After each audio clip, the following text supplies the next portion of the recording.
আসসালামু আলাইকুম ভিউয়ার্স। আশা করি সবাই ভালো আছেন। তো এই ভিডিওতে আমি আপনাদের সাথে কথা বলবো সিএসএস টেক্সট অ্যালাইনমেন্ট।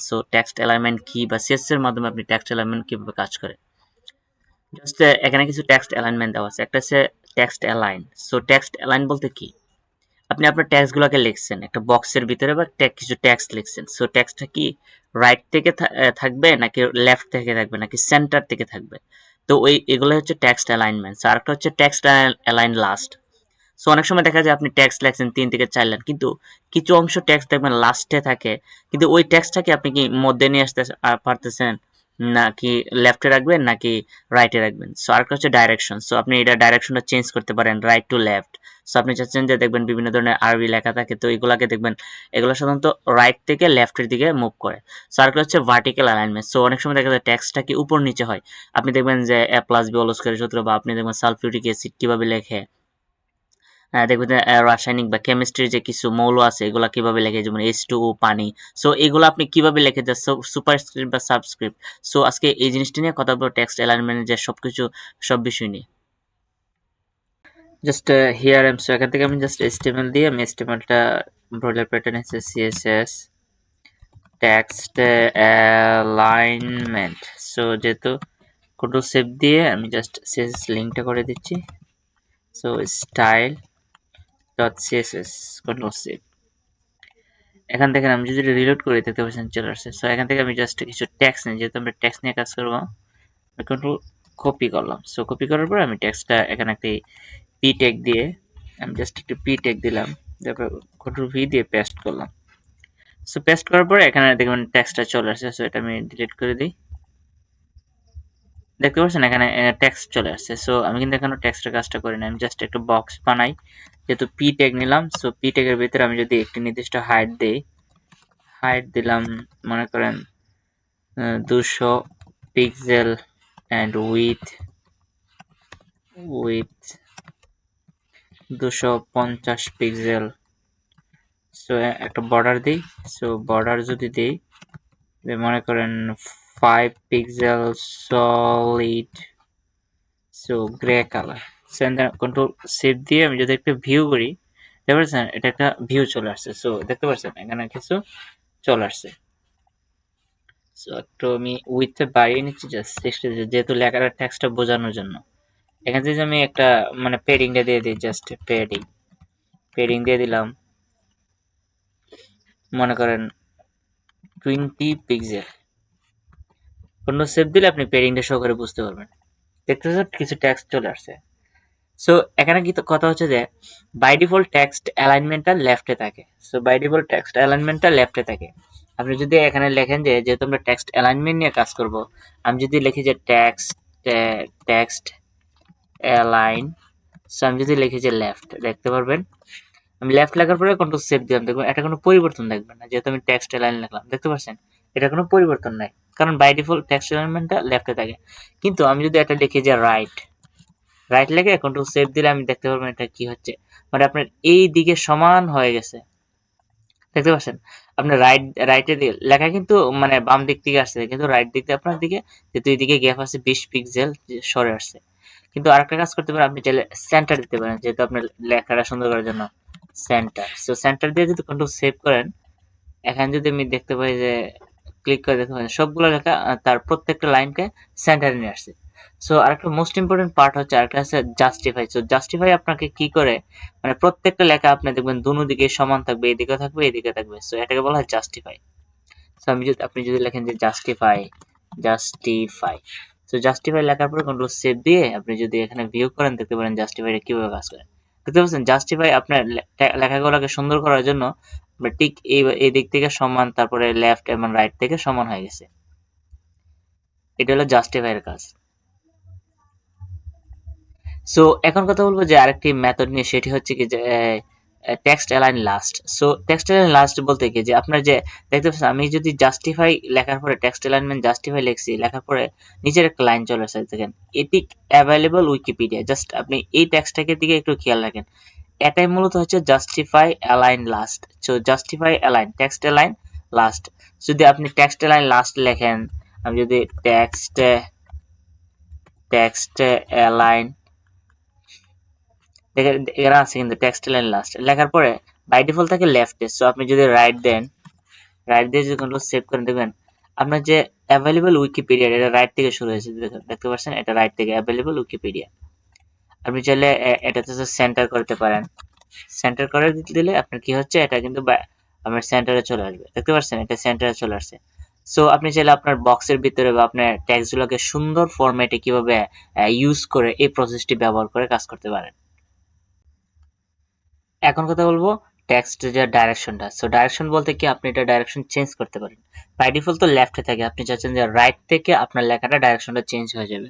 সো এখন আমি এই লেখাটা কিভাবে রাইট থেকে ডাইরেকশনটা চেঞ্জ করে কাজ করে এই জিনিসটা দেখাবো।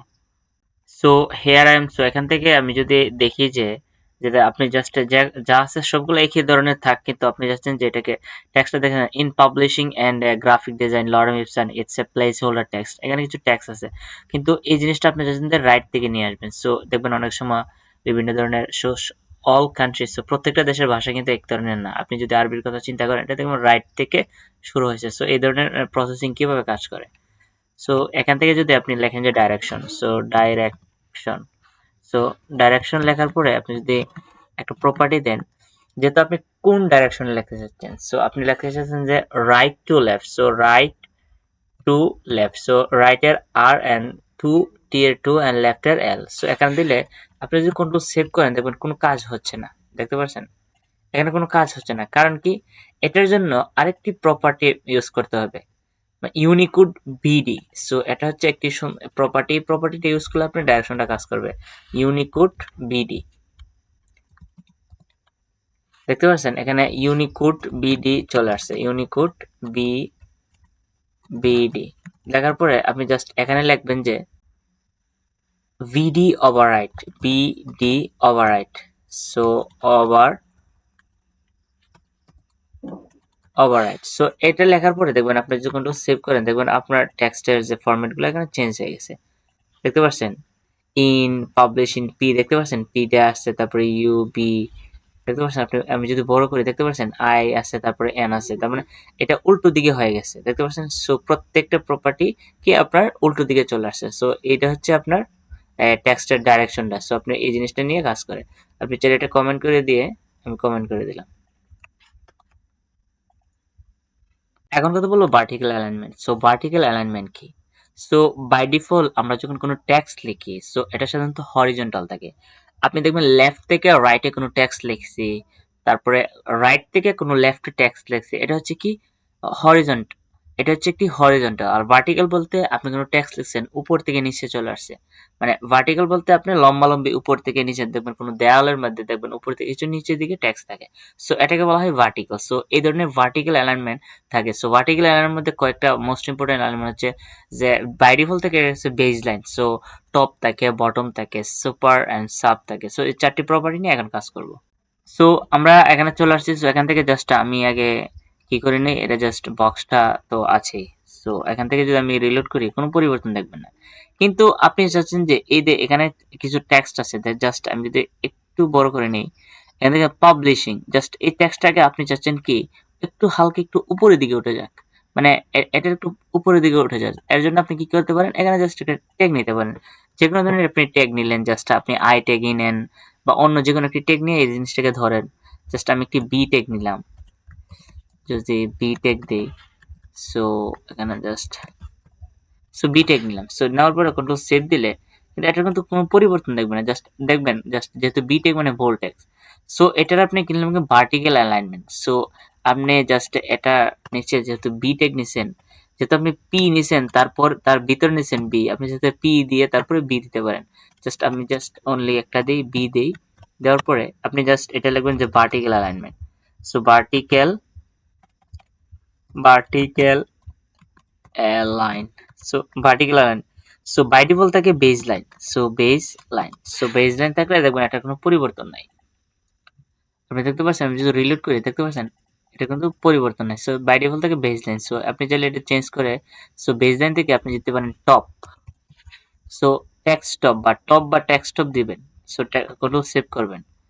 সো এটা যদি আমি হালকা রিলোড করি আপনি দেখতে পাচ্ছেন এটা হালকা নিচের দিকে নেমে আসছে, বা টপ থেকে নিচের দিকে নেমে আসছে, দেখতে পাচ্ছেন। আমি যদি একটু একটু ইয়ে করি, আপনি জিনিসটা বুঝতে পারেন না, আমি জাস্ট একটু হালকা একটু মানে যখন সেভ করি এন্ড দেন দেখতে পারবেন এখানে কোনো পরিবর্তন, হালকা টেক্সটটা কি উপরের দিকে চলে আসছে। কিন্তু আপনি যদি দেখতে পারেন যে এখান থেকে যদি টেক্সটপ লেখেন, টেক্সটপ লেখলে কি হচ্ছে, কন্ট্রোল সেভ দিলেন। সো এখান থেকে আমি জাস্ট একটু খেয়াল করেন, এখানে যদি কন্ট্রোল সেভ করে দেখুন টেক্সটটা কি হালকা উপরে বা নিচের দিকে চলে আসছে। আপনি যদি আবার লেখেন যে টেক্সট বটম বটম লেখে কন্ট্রোল সেভ করেন, দেখবেন এই টেক্সটটা কি হচ্ছে দেখতে পাচ্ছেন, এটা হালকা একটু উপরে উঠে গেছে, মানে এই লেখা থেকে হালকা একটু উপরে। সো আরো দুটি প্রপার্টি আছে। সো এটা হচ্ছে একটা হলো টেক্সট সুপার, একটা হলো সাব। সো সাব বলতে কি দেখতে পারেন সাব। সো এটা লেখার পরে কন্ট্রোল সেভ দিলেন। সো দেওয়ার পরে যদি কিন্তু আপনি রিলোড করেন দেখতে পাচ্ছেন এটা কতটুকু নিচে নিয়েছে। সাব মানে সাবস্ক্রিপ্ট এন্ড সুপার। আবার যদি লেখেন যে সুপার লিখে কন্ট্রোল সেভ করেন দেখতে পাচ্ছেন এটা অনেক উপর হয়ে গেছে। সো এই প্রসেসটি কখন কাজ করে? সো আপনি চাইলে HTML এর বিভিন্ন ধরনের ট্যাগ আছে, সাবস্ক্রিপ্ট এন্ড সুপারস্ক্রিপ্ট, এই ট্যাগগুলো ব্যবহার করে আপনি কাজ করতে পারবেন। জাস্ট আপনি যদি এখান থেকে সাবস্ক্রিপ্ট বা সুপারস্ক্রিপ্ট ব্যবহার করেন তো এই জিনিসটা কাজ করবে। আপনি যদি এখান থেকে জাস্ট এই জিনিসটা কেটে দিয়ে আপনি জাস্ট লেখলেন যে আপনি লেখলেন টু লেখলেন। সো টু লেখলেন, কিন্তু টুটা কোথায় লিখবেন, এর উপরে টু লেখলেন, জাস্ট আপনি কন্ট্রোল সেভ দিলেন। সো দেখবেন এটা এ স্কোয়ারের মতো কাজ করবে, জাস্ট এ স্কোয়ারের মতো কাজ করছে, দেখতে পাচ্ছেন? সো যেহেতু আমি ভার্টিক্যাল সাবস্ক্রিপ্ট, সো আপনি যদি চান যে মৌলগুলা লিখবেন, জাস্ট আপনি চাচ্ছেন যে এটা সাবস্ক্রিপ্ট থেকে দেখেন আপনি যদি বি দেন সাবস্ক্রিপ্ট দিয়ে কন্ট্রোল সেভ করেন এন্ড দেন আপনি এটা কাজ করবে কি, এটা নিচে চলে আসবে, দেখুন এটা নিচে চলে আসছে, দেখতে পাচ্ছেন? সো আপনি এই প্রসেসটি ব্যবহার করে আপনার যে CSS এর টেক্সট অ্যালাইনমেন্ট গুলো কাজ করবেন।